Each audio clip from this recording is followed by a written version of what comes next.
चाय के साथ बिस्किट, ये एक बहुत अच्छा कॉम्बिनेशन है ना। और भारत के बहुत सारे घरों में यही होता है। हम सुबह और शाम की चाय के साथ बिस्किट लेना पसंद करते हैं। बढ़ते अवेयरनेस के चलते हमने ये तो समझ लिया कि हमें ज़्यादा देर भूखा नहीं रहना है और इसीलिए हमने स्नैक्स लेना शुरू कर दिया। हमने शुगर को कंट्रोल करने के लिए चाय की क्वांटिटी भी कंट्रोल कर ली है। पर चाय के साथ खाने वाले इस बिस्किट का, रस्क का, ब्रेड का, इनका क्या ये हमारी हेल्थ के लिए अच्छे हैं? तो फ्रेंड्स, ये हमारी हेल्थ के लिए अच्छे नहीं हैं। इनके साइड इफ़ेक्ट्स झेलने पड़ रहे हैं हमारी इम्यूनिटी सिस्टम को, हमारी डाइजेस्टिव सिस्टम को। तो आज के इस वीडियो में हम यही जानेंगे कि ये हमारी हेल्थ के लिए क्यों अच्छे नहीं हैं, और अगर हम इन्हें ना खाएं तो फिर आखिर खाएं क्या। तो फटाफट बढ़ते हैं हमारी वीडियो की ओर। अगर हम बिस्किट या ब्रेड के कॉमन इंग्रेडिएंट देखें तो इसमें यूज़ होता है शुगर, प्रिजर्वेटिव, पाम ऑयल या फिर डालडा और मैदा, और ये सारी चीज़ें हमारी हेल्थ के लिए अच्छे नहीं हैं। आइए जान लेते हैं इन एक एक इंग्रेडिएंट के बारे में डिटेल में। शुगर, ये बहुत सारे बिस्किट में होते ही होते हैं, और ये सिर्फ ना डायबिटिक पेशेंट के लिए बुरे हैं, बल्कि नॉर्मल लोगों ने भी इस पे कंट्रोल करना ही चाहिए। शुगर हमारी स्किन के लिए ख़राब है, हमारी हार्ट के लिए ख़राब है, ये अननेसेसरी वेट गेन कराता है, तो हमें इससे बचने के लिए शुगर को कंट्रोल करना ही चाहिए। पाम ऑयल, ये एक बहुत ही सस्ता ऑयल है और इसीलिए बाहर का खाना नॉर्मली इसी में पकता है। इसमें ऐसा फैट होता है जो हमारे बैड कोलेस्ट्रॉल को बढ़ाता है, और इसीलिए ये हमारे हार्ट के लिए अच्छा नहीं है, तो हमने इसे अवॉइड करना चाहिए। मैदा, आप सब जानते हो कि मैदा हमारी हेल्थ के लिए अच्छा नहीं है। ये हमारी आंतों के लिए अच्छा नहीं है, हमारी डाइजेस्टिव सिस्टम के लिए अच्छा नहीं है, हमारे हार्ट के लिए अच्छा नहीं है, तो हमने इसे भी अवॉइड करना चाहिए।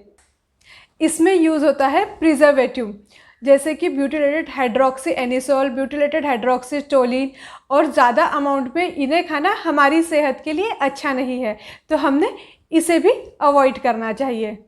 और आप जानते हो इस बिस्किट और ब्रेड का सबसे बड़ा प्रॉब्लम क्या है कि हम एक खाकर रुक नहीं पाते हैं।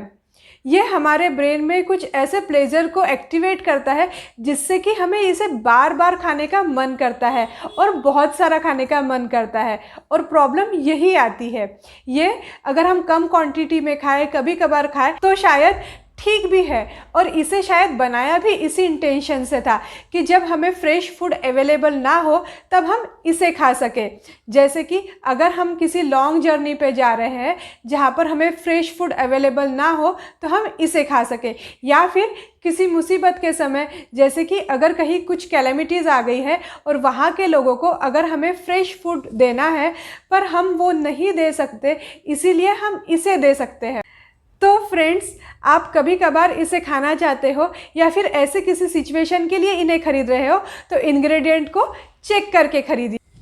मैदे की जगह होल व्हीट या फिर होल ग्रेन के ब्रेड और बिस्किट खरीदिए, जिससे कि मैदा खाने से तो आप बच जाओगे। और अगर इंग्रेडिएंट लिस्ट में व्हीट लिखा है, इसका मतलब ये नहीं है कि व्हीट के 100% पार्ट इसमें यूज़ हुए हैं, तो होल वर्ड देखना ज़रूरी है। होल यानी कि जिसमें किसी भी ग्रेन के तीनों पार्ट्स यूज़ होते हो, जैसे कि उनका जर्म, ब्रैन और एंडोस्पर्म। इससे उसमें के पूरे न्यूट्रिएंट्स हमें मिल जाएंगे। तो फ्रेंड्स, बात आती है कि अगर हम इन्हें ना खाएं तो आखिर खाएं क्या। तो फ्रेंड्स, हमारे बहुत सारे ऐसे देसी नाश्ते हैं जो थोड़ी प्रिपरेशन के साथ 10-15 मिनट में बन जाते हैं, और हमें इतना टाइम तो अपने आप को देना ही चाहिए। इनके अलावा बहुत सारे धान्य, कडधान्य हैं जिन्हें सोक कर कर हम लोग नेक्स्ट दिन यूज़ कर सकते हैं। इन्हें आप डायरेक्टली भी खा सकते या फिर इसका कुछ ब्रेकफास्ट बना के भी खा सकते हो। हमारे बहुत सारे देसी फास्ट फूड है, जैसे कि रोस्टेड भुंजे हुए चने, मूंगफली, मखाना, आप इन्हें भी खा सकते हो। आप रोस्टेड पापड़ खा सकते हो।